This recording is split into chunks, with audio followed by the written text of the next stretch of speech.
नमस्कार, मैं सरिता सोनी और आप देख रहे हैं बुंदेलखंड की आवाज। आज की कुछ खास खबरों को जानने के लिए आइए चलते हैं खबरों की ओर। ज्ञानस्थली पब्लिक स्कूल शिवाजी नगर में इंद्रधनुषी रंगों और मधुर संगीत के बीच विद्यालय का वार्षिकोत्सव उल्लासपूर्वक मनाया गया। कार्यक्रम का शुभारंभ मुख्य अतिथि डॉक्टर संदीप सरावगी, विशिष्ट अतिथि प्रदीप गुप्ता, नीता अवस्थी, नीता त्रिवेदी, डॉक्टर विजय पहाड़िया, कृष्ण मुरारी गुप्ता ने मां सरस्वती की प्रतिमा पर दीप प्रज्वलित कर किया। विद्यालय के छात्र छात्राओं द्वारा सरस्वती वंदना, गणेश पूजन, स्वागत गीत की मनमोहक प्रस्तुतियां दी गईं। विद्यार्थियों द्वारा प्रेरणाप्रद संदेशात्मक कार्यक्रम की प्रस्तुतियां भी दी गईं, जिनमें भारतीय संस्कृति को दर्शाते हुए कृष्ण सुदामा चरित्र, महाभारत, झांसी की रानी पर आधारित कार्यक्रमों ने उपस्थित जन समुदाय को भाव विभोर कर दिया। विभिन्न राज्यों की वेशभूषा में सजे विद्यार्थियों ने उनकी लोक नृत्य प्रस्तुति कर अनेकता में एकता का संदेश दिया। अन्य कलाकारों ने योगा का अभूतपूर्व प्रदर्शन किया। कार्यक्रम के दौरान विद्यालय के मेधावी छात्र छात्राओं को मेडल एवं प्रमाण पत्र द्वारा सम्मानित किया गया एवं शिक्षक शिक्षिकाओं के उत्कृष्ट कार्य हेतु पुरस्कृत कर सम्मानित किया गया।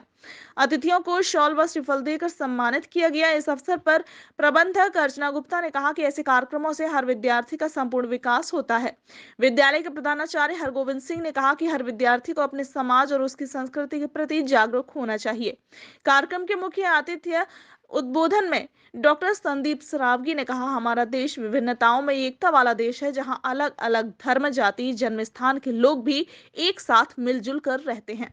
आइए देखते हैं सरिता सोनी की रिपोर्ट। स्कूल की पवित्र मिट्टी को ज्ञानस्थली स्कूल और 15 अभिनंदन करते हैं यहाँ पे बैठे हुए सभी बच्चों का, छोटी बहनों का, उनके माता पिता का, हमारी बहनों का, भाई साहब हुए, रामकुमार भाई साहब, और सबसे बड़ा 15 अभिनंदन है हमारी बहन का, जो दीदी है, इनका सानिध्य जो है जी का हमेशा बड़ी बहन के रूप में हमें मिला।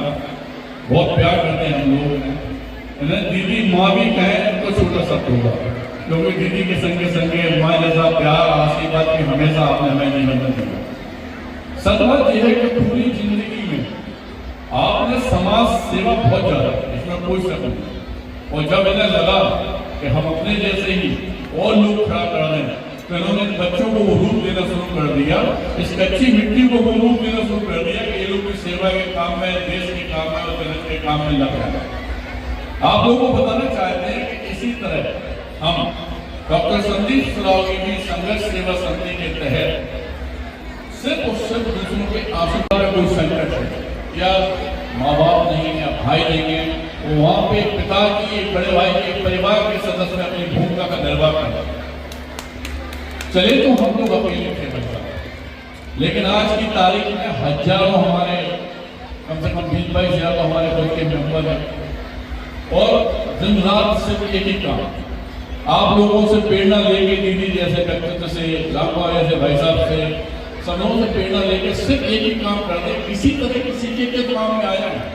और आप लोगों को बताना भी चाहते हैं कि अगर किसी बच्चे बहुत अच्छी पढ़ाई लिखाई में कोई कष्ट है या कोई बच्चा खेल कूद में है, वैसे कोई कष्ट है, तो उसके लिए अगर उसके घर में कोई कमी है, माँ बाप, भाई या माँ, तो मैं वो सब करने के लिए हमेशा तैयार रहता हूँ जिससे किसी का परिवार आगे बढ़ता है। और धन्यवाद तो इस बात का आप लोगों को सबको करना चाहते हैं कि जो बच्चे हैं, सबसे बड़े तो ये है कि आप लोगों ने वास्तविकता में बहुत अच्छा बच्चों को सिखाया।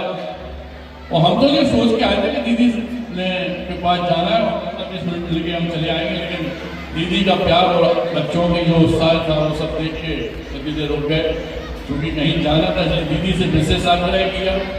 आप लोगों से भी कहना चाहते हैं कि ऐसे टावर जोगन बाग पर ही संघर्ष सेवा समिति का ऑफिस है। जिस तरह से हम दूसरों के काम में आ रहे हैं, इसी तरह से आपको एक बात और बताना चाहते हैं कि जात पात हम लोग नहीं मानते, अमीरी गरीबी हम लोग नहीं मानते। हर उस शख्स के साथ हैं हम जो इस भारत वर्ष को आगे ले जाने का काम करता है, लेकिन उसके साथ साथ उन लोगों को चेतावनी भी देते हैं जो इस भारत वर्ष को तोड़ने का काम करते हैं कि जड़ से नष्ट कर दिया जाएगा। ये जो नए नए बच्चे आ रहे हैं, इनके मन में आज ये कोई भावना नहीं रहना चाहिए कि जात पात, एससी बीसी हम लोग बनिया जो बच्चा सबसे आगे बढ़ के देश में जनहित का काम करेगा, इस देश को आगे बढ़ाने का काम करेगा, वो हमारा खुद का अंश होगा, वो हमारा खुद का खून होगा। और जो तोड़ने का काम करेगा उनके लिए दोबारा चेतावनी है कि उन्हें जड़ से नष्ट कर दिया। हम चाहते हैं कि आप लोग भी हमारे साथ कदम से कदम मिलाकर साथ दीजिए, जब जरूरत हो आप लोग हमारे साथ खड़े हुए। इस बात का हम वचन देते हैं कि वीरांगना महारानी लक्ष्मीबाई की नगरी बुंदेलखंड की भूमि पे जो हमारी वीरांगना महारानी लक्ष्मीबाई नामकरण है, उसी तरह से समाज सेवा के रूप में एक दिन आपका बेटा अपना नाम करने जाएगा। इस बात का वचन। आज की खबरों में फिलहाल इतना ही। देखते रहिए बुंदेलखंड की आवाज। नमस्कार।